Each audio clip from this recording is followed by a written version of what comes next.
Dániából érkezett az a tapasztalat, az a gondolat, hogy kell egy olyan központ, amely a népfőiskolai központként a helyi közösséget, a helyi kultúrát, a helyi tudást és a közösségépítést szolgálja. A Kishantosi Vidékfejlesztési Központ munkájának egy alapvető sajátosságos értéke, hogy a helyi közösség, azaz Hantos 1000 fős településének a közössége a kezdetektől részese a munkának, és teljes egészében mögött áll, tehát a helyi közösségben gyökerezik ez a program. 21 éve biomódon művelt területeink vannak, amit a laikusok kedvéért mondanám, hogy ez azt jelenti, legfőképpen azt jelenti, hogy nem használunk szintetikus műtrágyákat és növényvédőszereket. Tudományos és szakmai szempontból ez a nagyon-nagyon tudományosan megtervezett gazdaság, mert amerikai, német és magyar szakemberek készítették a terveket, és az akkori legkorszerűbb tudás alapján épült föl. 452 hektáron működik, ami egyben azt is bizonyítja, hogy biomódon lehet nagyüzemi méretekben is gazdálkodni. És emellett egy népfőiskolát, egy vidékfejlesztési központot működtet a bevételi forrásaiból, ami nagyon sok embernek adott lehetőséget a továbbképzésre. Én magam is legalább 10 alkalommal voltam itt olyan gazdaképzőkön, ahol előadásokat tartottunk, beszélgettünk. Fantasztikus légkörű hely. Amit csak létezett tudás, azt idehoztuk nekik. Az aktualitásoktól, a legjobb szakemberektől kezdve egyetemi professzorokig nagyon sokan megfordultak itt. Kormányközi megállapodással jött létre, úgyhogy ezzel a kormánynak azért még el kell számolnia.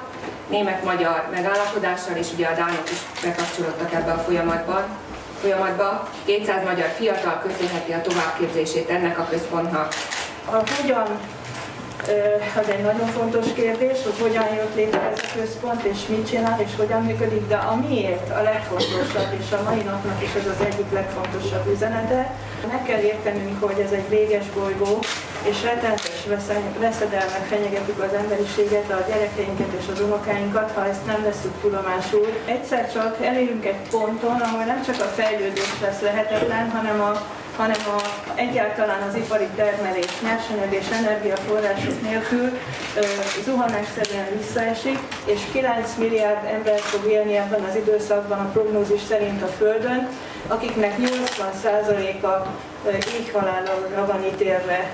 Akadémikusok, magyar akadémikusok mondják ezt, hogy például a számítások szerint 5 unokánkból 3 biztos halált hal ebben az időszakban, és ezt az időszakot megelőzik véres és könyörtelen háborúk, az élelmiszertermelés erőforrásáért, a termőföldért és az ivóvizekért. Kishantos folyamatosan a fenntarthatóságért, tehát ennek a katasztrófának az elkerüléséért dolgozik, és azért, hogy a 10 millió magyar embernek a sorsát biztonságba helyezze. Kishantos, ahol 21 éve kutattuk, hogy hogyan lehet vegyszerek és műtrágyák ipari inputok nélkül élelmiszer termelni, az egy Noé bárkája lehet.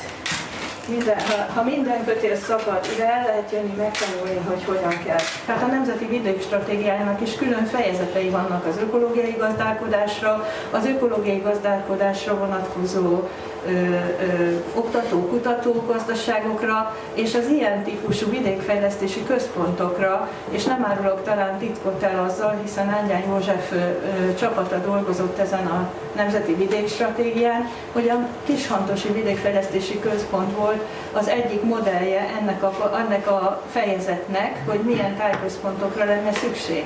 Nemzeti föld alap és a mögötte álló kormány döntéséből Kishantos november 1-től az összes földjét elveszti, a gazdaság megszűnik, jövedelem nélkül marad az a 8 ember, aki itt dolgozik, és mehet a munkaügyi központba kopogtatni munkanélküli segélyért.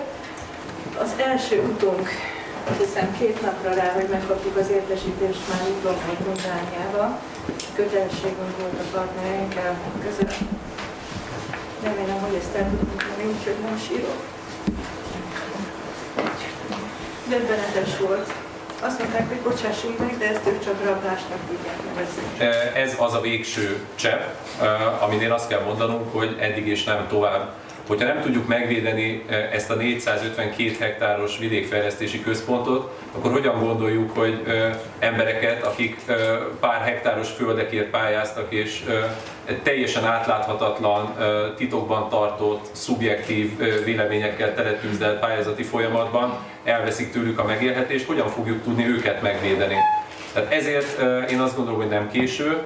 Én azt gondolom, hogy ha minden ember, aki egy kicsit is érzékeny a téma iránt mellénk áll, akkor ezt a folyamatot meg lehet állítani még ekkora hatalmas ellenszélben is.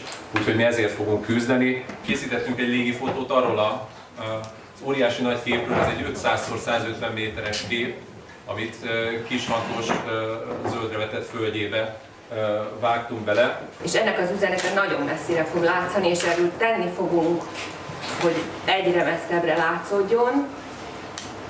Azért is, és ezért a magyaroktól egy kicsit elnézést kérve angol nyelven írtuk meg ezt a feliratot, a szép kis hangos feliratot, mert ezzel az üggyel tovább akarunk menni külföldre is, és támogatókat akarunk szerezni ennek az ügynek.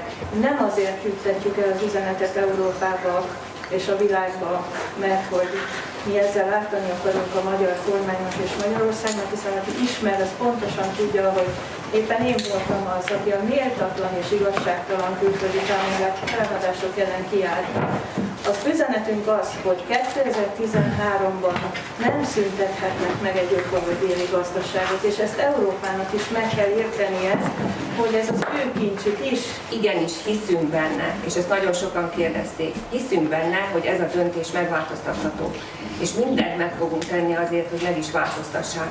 De ehhez nagyon sokakra van szükségünk, és ezért kérjük, hogy ebben segítsenek nekünk. Nagyon szépen köszönöm.